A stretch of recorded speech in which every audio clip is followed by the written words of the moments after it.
Bismillahirrahmanirrahim. Assalamualaikum warahmatullahi wabarakatuh. Alhamdulillahilladzi hadana lihada wa ma kunna linahtadiya laula an hadanallah. Asyhadu an la ilaha illallah wa asyhadu anna Muhammadan abduhu wa rasuluhu alladzi la nabiyya ba'da amma ba'du. Alhamdulillah, pada kesempatan kali ini saya akan menjelaskan materi mengenai teori human capital dalam pandangan pendidikan, di mana materi ini merupakan lanjutan dari mata kuliah Ekonomi Pendidikan untuk mahasiswa program studi Pendidikan Ekonomi Fakultas Keguruan dan Ilmu Pendidikan Universitas Pasundan. Mohon bisa dipahami dengan baik terkait dengan pembahasan yang akan saya sampaikan dalam video kali ini. Yang pertama yang akan saya sampaikan terlebih dahulu mengenai capaian pembelajarannya. Pendidikan dalam pandangan tradisional selama sekian dekade dipahami sebagai bentuk pelayanan sosial yang harus diberikan kepada masyarakat. Nah, dalam konteks ini, pelayanan pendidikan sebagai bagian dari public service atau jasa layanan umum dari negara kepada masyarakat yang tidak memberikan dampak langsung bagi perekonomian masyarakat, sehingga pembangunan pendidikan tidak menarik untuk menjadi perhatian. Kedudukannya tidak mendapat perhatian menarik dalam gerak langkah pembangunan. Cara pandang ini sekarang sudah mulai tergusur sejalan dengan ditemukannya pemikiran dan bukti ilmiah akan peran dan fungsi vital pendidikan dalam memahami dan memosisikan manusia sebagai kekuatan utama, sekaligus prasyarat bagi kemajuan pembangunan dalam berbagai sektor. Konsep pendidikan sebagai sebuah investasi telah berkembang secara pesat dan semakin diyakini oleh setiap negara bahwa pembangunan sektor pendidikan merupakan prasyarat kunci bagi pertumbuhan sektor-sektor pembangunan lainnya. Konsep tentang investasi sumber daya manusia atau human capital investment yang dapat menunjang pertumbuhan ekonomi sebenarnya telah mulai difikirkan sejak zaman Adam Smith, yaitu tahun 1776. Dan para teoritis klasik lainnya sebelum abad ke-19 yang menekankan pentingnya investasi keterampilan manusia. Oleh karena itu, capaian dari pembelajaran kali ini adalah diharapkan setelah mempelajari materi ini, mahasiswa mampu memahami teori human capital dalam pandangan pendidikan. Nah, selanjutnya yang akan saya jelaskan terlebih dahulu adalah pengertian human capitalnya, yang terdiri dari dua kata, yaitu human dan kapital, di mana human itu adalah manusia dan kapital itu adalah modal. Jadi dapat dirangkai secara sempit bahwa human capital ini adalah bagaimana menjadikan manusia sebagai modal atau aset yang tak berwujud, karena sebagian besar organisasi bergantung pada kemampuan manusia untuk berinovasi, membangun brand, dan merespon pasar yang berubah-ubah sehingga mampu berkembang. Sementara human capital menurut Becker adalah bahwa manusia bukan sekedar sumber daya, namun merupakan modal atau kapital yang menghasilkan pengembalian atau return, dan setiap pengeluaran yang dilakukan dalam rangka mengembangkan kualitas dan kuantitas modal tersebut merupakan kegiatan investasi. Human capital atau modal manusia adalah kemampuan yang ada dalam diri seseorang, dapat dinyatakan dari yang terlihat maupun yang masih terpendam. Kemampuan seseorang yang terlihat dapat tercermin dari penyelesaian pekerjaannya sehari-hari dengan penilaian terkini atas apa yang dapat dilakukan oleh seseorang di dalam organisasi. Dengan kata lain, yaitu kapasitas seorang individu untuk melakukan beragam tugas dalam suatu pekerjaan organisasi. Human capital merupakan kombinasi dari pengetahuan, keterampilan, inovasi, dan kemampuan seseorang untuk menjalankan tugasnya, sehingga dapat menciptakan suatu nilai tambah dikontribusikan oleh human capital dalam menjalankan tugasnya akan memberikan sustainable revenue di masa yang akan datang.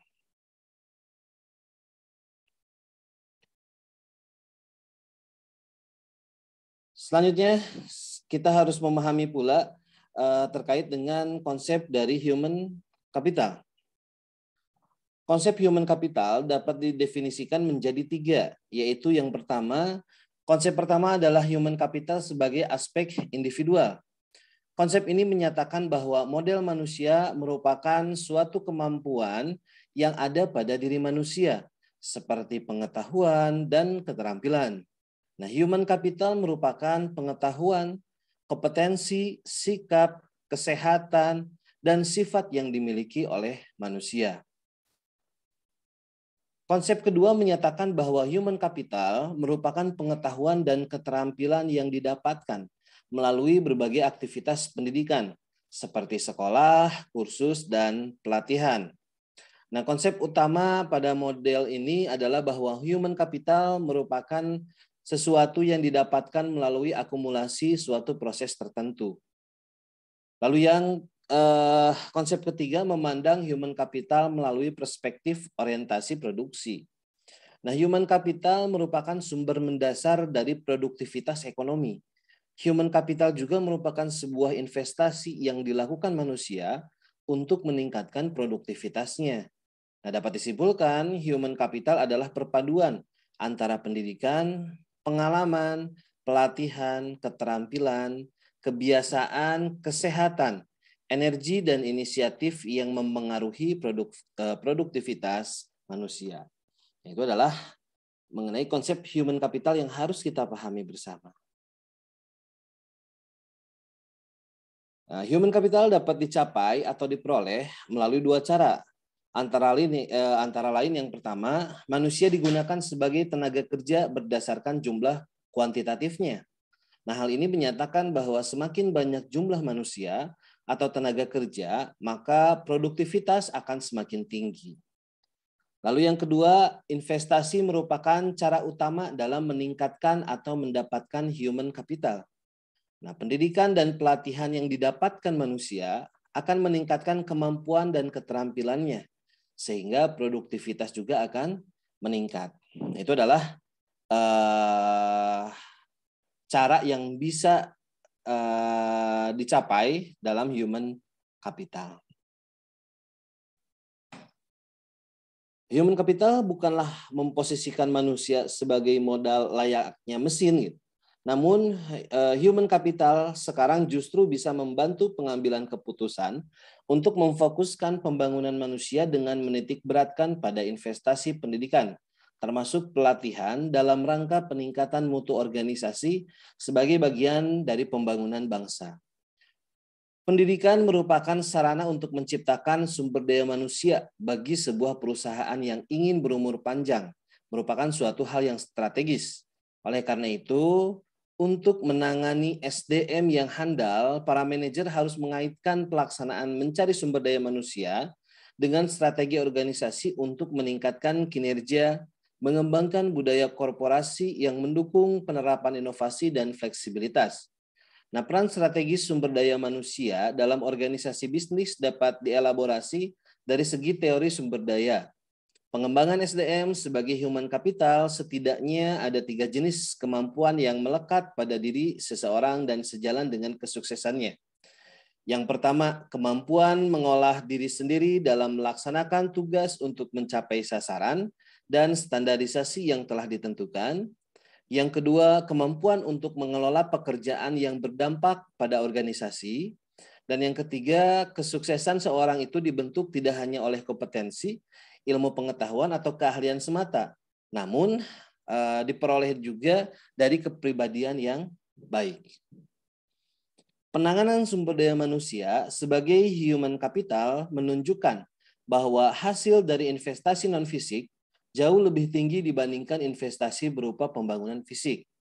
Nah, investasi pembangunan non-fisik ini berkaitan dengan penggunaan sumber daya manusianya itu sendiri, dilakukan guna untuk meningkatkan taraf dan kesejahteraan masyarakat pada umumnya.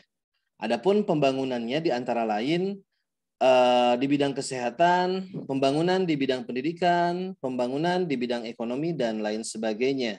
Nah, sementara investasi pembangunan fisik itu seperti infrastruktur, sarana, dan prasarana. Lalu kita akan berbicara mengenai kaitan antara human capital dan pendidikan. Dalam teori ekonomi klasik yang digagas oleh Adam Smith, yang tadi di awal saya sampaikan, yaitu dari bukunya Wealth of Nation pada tahun 1776, human capital yang berupa kemampuan dan kecakapan yang diperoleh melalui pendidikan, belajar sendiri dan belajar sambil bekerja. Pendidikan yang dimaksud tersebut tentu memerlukan biaya yang dikeluarkan oleh yang bersangkutan. Nah, perolehan keterampilan dan kemampuan akan menghasilkan tingkat balik atau rate of return yang sangat tinggi terhadap penghasilan seseorang.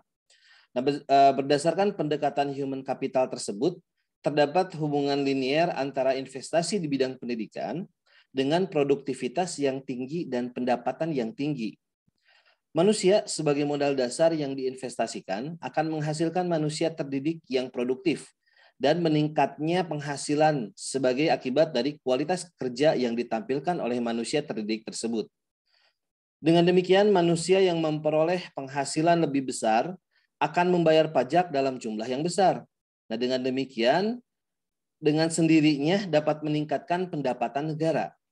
Nah, pembangunan sektor pendidikan dengan manusia sebagai fokus intinya telah memberikan kontribusi langsung terhadap pertumbuhan ekonomi suatu negara melalui peningkatan keterampilan dan kemampuan produksi dari tenaga kerja. Penemuan dan cara pandang ini telah mendorong ketertarikan sejumlah ahli untuk meneliti mengenai nilai ekonomi dari pendidikan ini. Termasuk kita pun harus memahami bahwa pendidikan ini memiliki nilai ekonomi. Lalu, apa alasannya pendidikan disebut sebagai human capital? Pendidikan merupakan sarana investasi yang terpenting bagi manusia sebagai modal dalam bersaing di era global.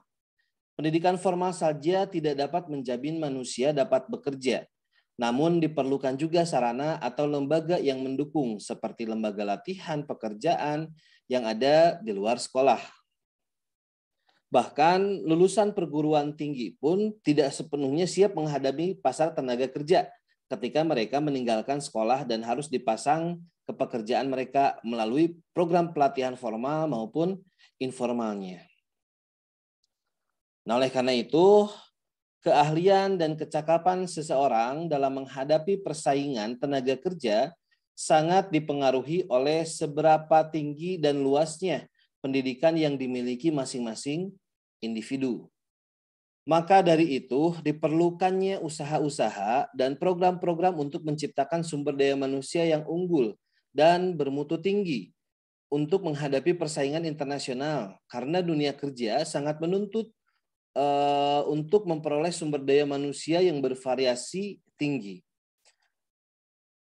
Dengan pendidikan, potensi yang dimiliki seseorang akan dapat terarahkan dengan baik, sehingga dapat menjadikan manusia yang berdaya guna. Pendidikan pula yang menjadikan manusia lebih berpengetahuan dan memiliki kemampuan yang lebih baik. Secara umum, pendidikan sebagai human capital terbukti bahwa semakin berpendidikan seseorang, maka tingkat pendapatannya semakin baik. Hal ini dimungkinkan karena orang yang berpendidikan lebih produktif bila dibandingkan dengan yang tidak berpendidikan. Produktivitas seseorang tersebut dikarenakan memiliki keterampilan teknis yang diperoleh dari pendidikannya atau hasil pendidikannya. Oleh karena itu, salah satu tujuan yang harus dicapai oleh pendidikan adalah mengembangkan keterampilan hidup. Nah, inilah sebenarnya arah dari kurikulum kita, yaitu pendidikan, life skill, dan broad-based education yang dikembangkan di negara kita sekarang ini. Itulah alasan mengapa pendidikan dikatakan sebagai human capital. Lalu bagaimana peran pemerintah dalam meningkatkan investasi pendidikan? Di negara-negara maju, pendidikan selain sebagai aspek konsumtif juga diyakini sebagai investasi modal manusia atau human capital investment dan menjadi leading sektor atau salah satu sektor utama. Oleh karena perhatian pemerintahnya terhadap pembangunan sektor ini sungguh-sungguh, misalnya komitmen politik anggaran sektor pendidikan tidak kalah dengan sektor lainnya. Keberhasilan investasi pendidikan akan berkolerasi dengan kemajuan pembangunan makronya. Kontribusi pendidikan terhadap pertumbuhan ekonomi menjadi semakin kuat setelah memperhitungkan efek interaksi antara pendidikan dan investasi fisik lainnya. Artinya, investasi modal fisik akan berlipat ganda nilai tambahnya di kemudian hari jika pada saat yang sama dilakukan juga investasi sumber daya manusia yang secara langsung akan menjadi pelaku dan pengguna dalam investasi fisik tersebut. Sekarang diakui bahwa pengembangan SDM suatu negara adalah unsur pokok bagi kemakmuran dan pertumbuhan, serta untuk penggunaan yang efektif atas sumber daya modal fisiknya.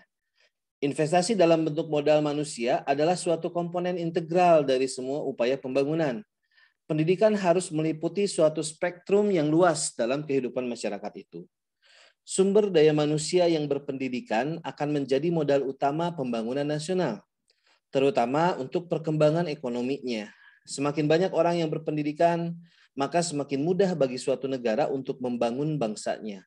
Hal ini disebabkan telah dikuasainya keterampilan, ilmu pengetahuan, dan teknologi oleh sumber daya manusianya, sehingga pemerintah lebih mudah dalam menggerakkan pembangunan nasionalnya.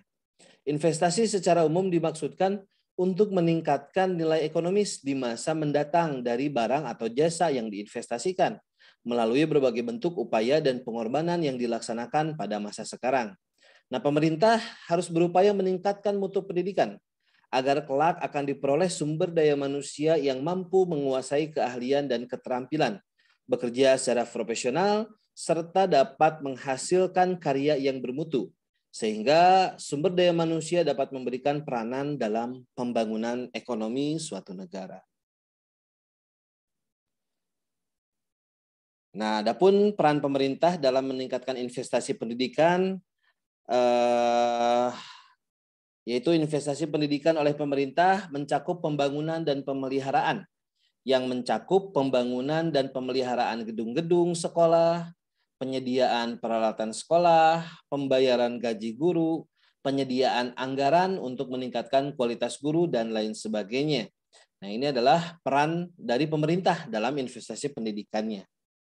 Nah, investasi pendidikan yang dilakukan oleh pemerintah pada umumnya diarahkan untuk mendukung kebijakan perluasan dan pemerataan kesempatan belajar serta peningkatan mutu dan relevansi pendidikan.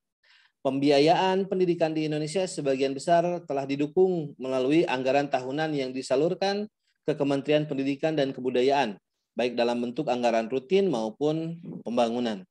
Jadi, peran pemerintah dalam meningkatkan investasi pendidikan di Indonesia adalah salah satunya dengan memberikan kebijakan-kebijakan terkait dengan pembiayaan atau pengelolaan biaya pendidikannya.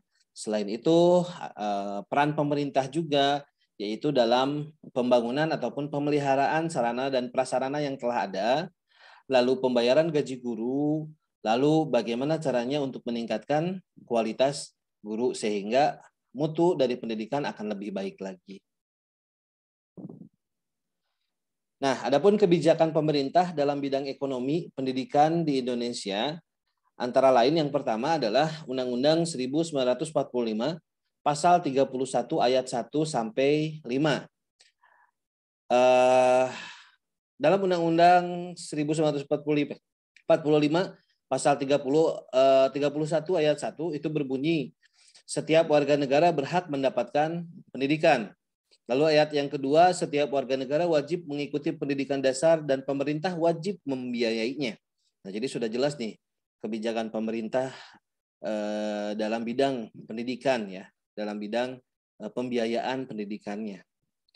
Lalu ayat ketiga, pemerintah mengusahakan dan menyelenggarakan satu sistem pendidikan nasional yang meningkatkan keimanan dan ketakwaan serta akhlak mulia dalam rangka mencerdaskan kehidupan bangsa yang diatur dengan undang-undang. Ayat keempat, negara memprioritaskan anggaran pendidikan sekurang-kurangnya 20% dari anggaran pendapatan dan belanja negara serta dari anggaran pendapatan dan belanja daerah untuk memenuhi kebutuhan penyelenggaraan pendidikan nasional. Nah, inilah aturan ya bahwa dana dari APBN dan APBD itu yang dikeluarkan untuk pendidikan itu sebesar 20%. Yaitu diatur dalam Undang-Undang 1945 pasal 31 ayat 4. Ayat kelimanya berbunyi, pemerintah memajukan ilmu pengetahuan dan teknologi dengan menjunjung tinggi nilai-nilai agama dan persatuan bangsa untuk kemajuan peradaban serta kesejahteraan umat manusia. Itu adalah di antara kebijakan-kebijakan pemerintah dalam bidang ekonomi pendidikan di negara kita. Lalu kebijakan yang kedua yaitu terdapat dalam Undang-Undang Republik Indonesia Nomor 20 Tahun 2003 tentang Sistem Pendidikan Nasional, ada pada bab 13 yang berisi tentang pendanaan pendidikan. Di situ dijelaskan tentang pendanaan pendidikan itu apa, lalu pengalokasiannya seperti apa, dan lain sebagainya. Ya. Dan yang ketiga adalah keputusan Presiden tentang pedoman pelaksanaan APBN per tahunnya. Nah, ini sudah pasti setiap tahun akan berubah anggarannya. Walaupun dalam aturannya 20%, namun besaran anggarannya akan berubah sesuai dengan anggaran yang dianggarkan pada tahun berjalannya. Nah, itu adalah beberapa kebijakan pemerintah dalam bidang ekonomi pendidikan di Indonesia. Dan di sini pemerintah sudah meyakini, ya sudah memikirkan bahwa pendidikan merupakan suatu investasi. Maka terbentuklah kebijakan-kebijakan ini. Itu saja mungkin penjelasan dari saya. Mudah-mudahan saudara bisa memahami setiap pemaparan dari video yang sudah saya sampaikan ini terkait dengan human capital dalam pandangan pendidikan. Ada sedikit quotes ya untuk mengakhiri dari video ini. Quotes-nya adalah tidak ada negara yang jatuh miskin karena banyak mengalokasikan APBN-nya untuk anggaran pendidikan. Dan tidak ada keluarga yang jatuh miskin karena banyak mengalokasikan uangnya untuk biaya pendidikan. Nah, kita pahami bahwa pendidikan merupakan investasi. Suatu saat, maka nilai balikan dari investasi itu akan terasa oleh orang yang menganggarkan dananya untuk biaya pendidikan. Sekian dari saya. Terima kasih atas perhatiannya. Sekali lagi, mudah-mudahan bisa dipahami dengan baik setiap penjelasannya. Mohon maaf apabila ada kekurangan. Billahi taufiq wal hidayah. Assalamualaikum warahmatullahi wabarakatuh.